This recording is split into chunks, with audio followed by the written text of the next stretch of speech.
जरा सोचिए कि पूरा का पूरा खाड़ी क्षेत्र आग के एक गोले में बदल जाए। ये कोई दूर की कल्पना नहीं है। ये वो हकीकत है जो सामने आ सकती है, जिसमें लाखों जिंदगियां, ग्लोबल इकोनॉमी और एक बहुत ही नाजुक शांति सब कुछ दांव पर लग सकता है। मैंने जंग पर कई एनालिसिस किए हैं दोस्तों, लेकिन ये मामला बहुत पर्सनल हो गया। क्योंकि कुछ ही घंटे पहले मैं अपने परिवार के साथ दुबई में था और हमें बिल्कुल अंदाजा नहीं था कि हम एक तूफान के केंद्र में हैं। ये एक ऐसा एक्सपीरियंस था जिसने मेरे देखने का नजरिया हमेशा के लिए बदल दिया। तो हमारी ये कहानी शुरू होती है दुबई से, एक ऐसा शहर जो अपनी शांति और समृद्धि के लिए जाना जाता है।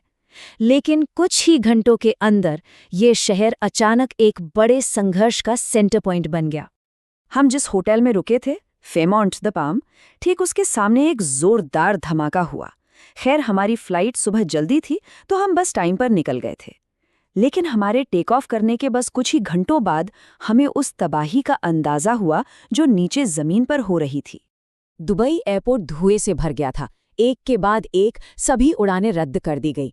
बुर्ज खलीफा के पास ड्रोन को हवा में ही मार गिराया जा रहा था और दुनिया के सबसे आलीशान होटलों में से एक बुर्ज अल अरब पर मिसाइल का मलबा गिर रहा था।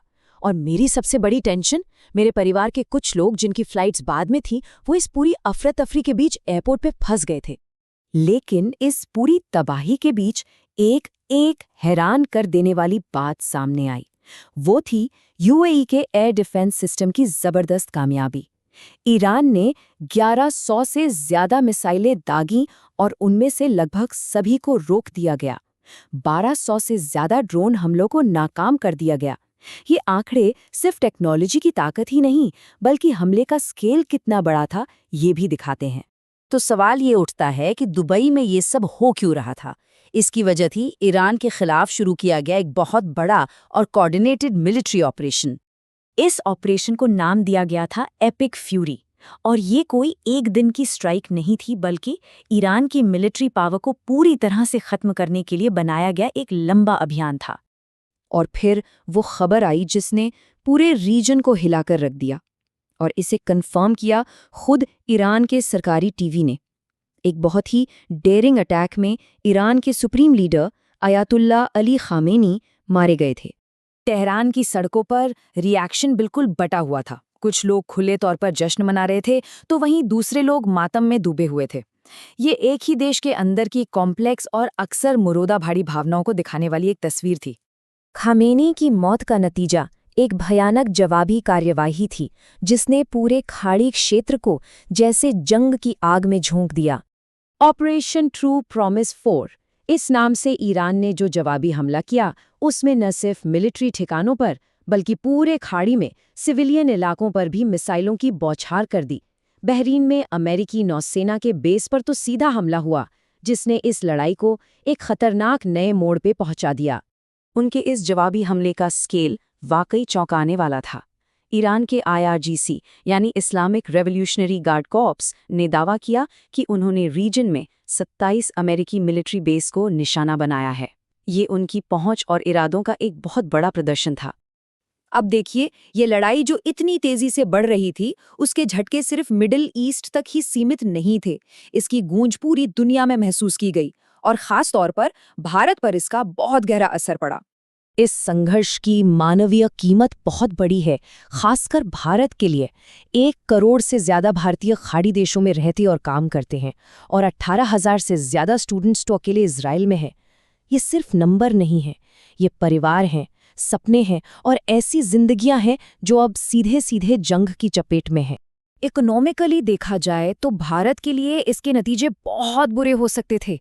ईरान ने स्ट्रेट ऑफ हॉर्मुज़ को बंद करने की धमकी दी। ये भारत की तेल सप्लाई के लिए एक लाइफलाइन की तरह है।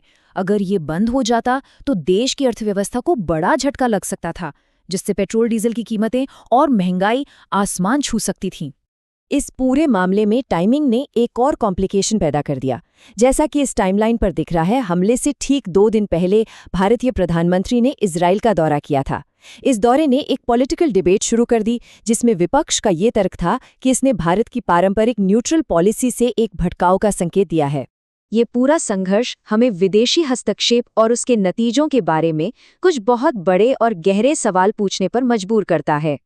इस जंग की जो सबसे दिल दहला देने वाली तस्वीरों में से एक थी, वो ईरान के मिनाब शहर से आई, जहां एक लड़कियों के प्राइमरी स्कूल पर बमबारी की गई। ये हमला स्कूल के समय हुआ था और इसमें 100 से ज्यादा बच्चों की जान चली गई। और इस विनाशकारी हमले के जवाब में इजराइल के ऑफिशियल सरकारी अकाउंट से एक ट्वीट आया, इजराइल को अपनी रक्षा करने का अधिकार है। ये एक ऐसा बयान था जो उस स्कूल में हुई त्रासदी की हकीकत से बिल्कुल मेल नहीं खाता था।